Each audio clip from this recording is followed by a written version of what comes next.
Pernahkah Anda dengar tentang keranda yang boleh terbang? Bukan dalam film seram, tetapi dalam kisah benar yang menghantui penduduk kampung di Serata Nusantara, terutamanya di Pulau Jawa, Indonesia, dan juga di Malaysia. Fenomena mistik ini dikenali sebagai lampor, atau lebih spesifik lagi, lampor keranda terbang. Bayangkan, di tengah keheningan malam, tiba-tiba terdengar bunyi riuh rendah, seperti sekumpulan orang berjalan di luar rumah.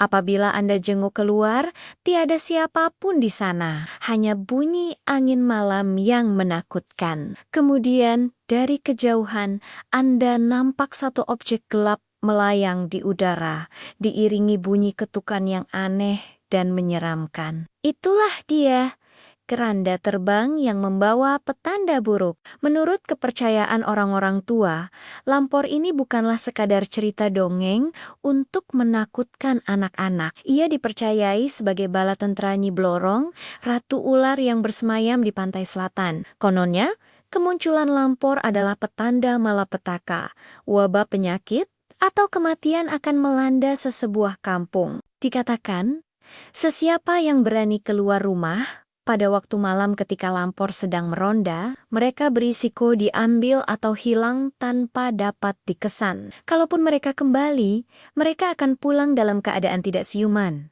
seolah-olah roh mereka telah dirampas.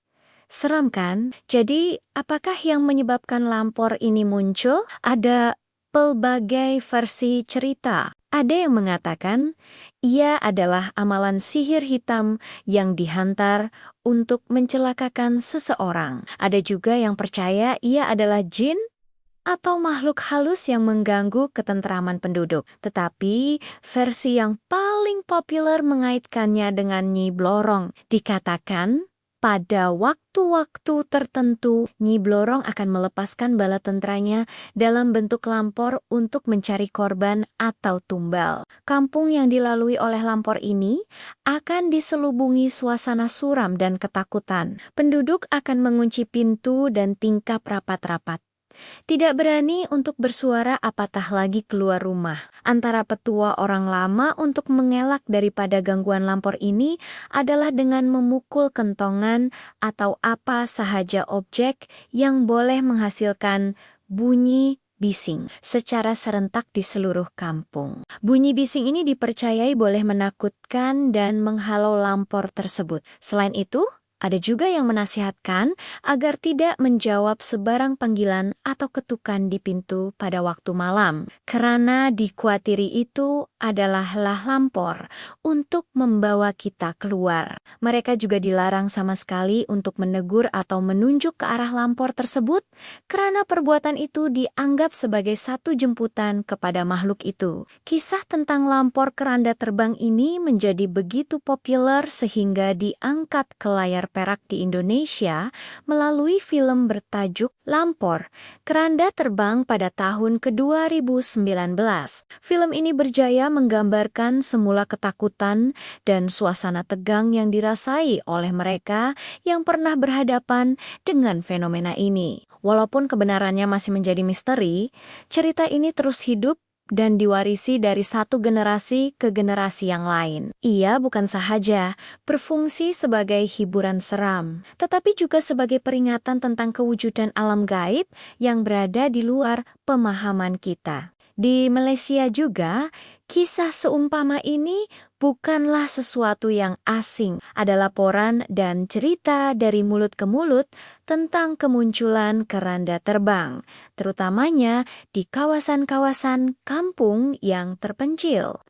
Kemunculan objek misteri ini akan diikuti dengan berita kematian seseorang di kampung tersebut pada keesokan harinya. Sama ada ia benar-benar keranda mayat atau hanya satu jelmaan jin, tiada siapa yang dapat memastikannya. Yang pasti, ia meninggalkan kesan trauma dan ketakutan yang mendalam kepada sesiapa sahaja yang menyaksikannya. Salah satu cerita yang cukup terkenal berlaku di sebuah kampung di Jawa Tengah. Seorang lelaki bernama Pak Budi.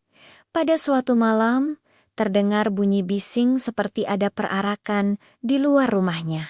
Karena perasaan ingin tahu yang membuak-buak, dia mengintai dari celah tingkap. Alangkah terkejutnya dia apabila melihat satu keranda hijau yang diusung oleh sekumpulan makhluk tanpa kepala, melayang perlahan-lahan melepasi halaman rumahnya. Terlalu takut, dia terus menutup tingkap dan bersembunyi di bawah selimut sehingga pagi. Keesokannya, berita tentang kematian jiran sebelah rumahnya tersebar.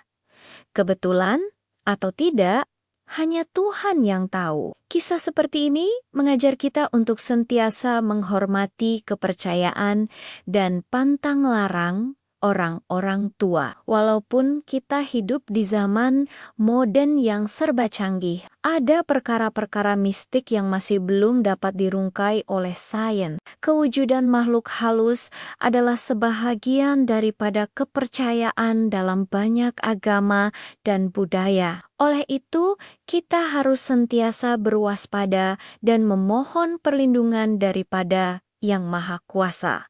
Jangan sesekali kita bersikap angkuh dan mencabar perkara-perkara yang tidak kita pahami, karena padanya mungkin di luar jangkaan kita. Jadi persoalannya, adakah lampor keranda terbang ini benar-benar wujud, atau ia hanyalah satu bentuk histeria massa, atau salah tafsir terhadap fenomena alam yang biasa? Mungkin ia adalah bayangan dahan pokok yang ditiup angin.